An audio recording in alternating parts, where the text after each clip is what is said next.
Bonjour, je suis le numéro des 105 qui intervient sur le sujet intitulé Pour ou contre la peine de mort en RDC.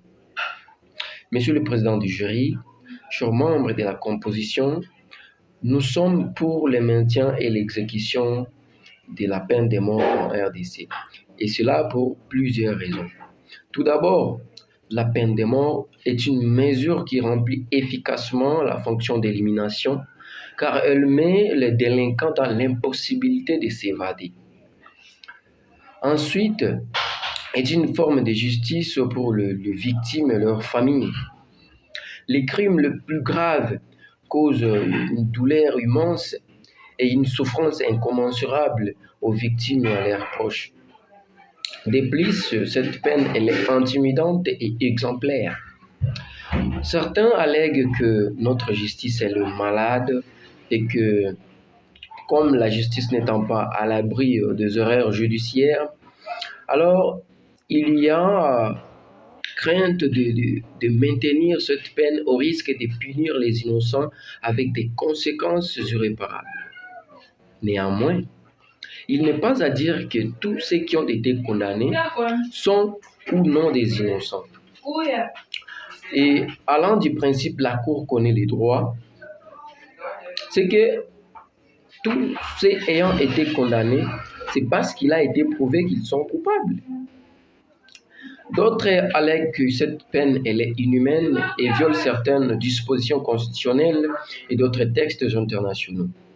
Mesdames et messieurs, l'article 16 de la Constitution prévoit la sacralité de la personne humaine et que l'État doit la respecter et la protéger.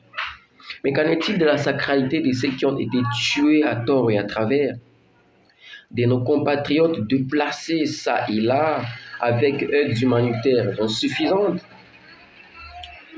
Cet article poursuit en disant que toute personne a droit à la vie, à l'intégrité physique, dans le respect de la loi, de l'ordre public, des droits d'autrui et de bonnes mœurs.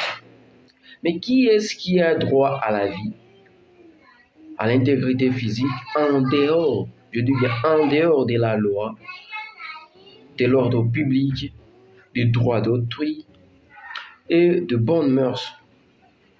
Et donc, il y a un principe qui dit que là où se limite la liberté de quelqu'un, commencent les droits de quelqu'un d'autre. Ce qui veut tout simplement dire que dans cette limitation, et lorsqu'on est au-delà de cette limite, on est dans les domaines des crimes. Et là, on laisse les choix à l'État de prendre les moyens possibles, notamment la peine de mort, en ce qui concerne les crimes les plus graves. Et je soutiens cela.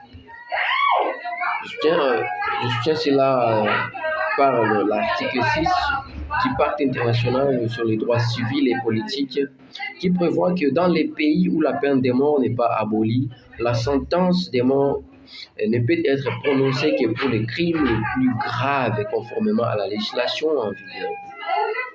En effet, c'est ce que l'acte essaie de faire parce que ces derniers ciblent les crimes considérés comme les plus graves dans la législation congolaise, et cela en déterminant les circonstances exceptionnelles dans lesquelles ces crimes pourront être commis.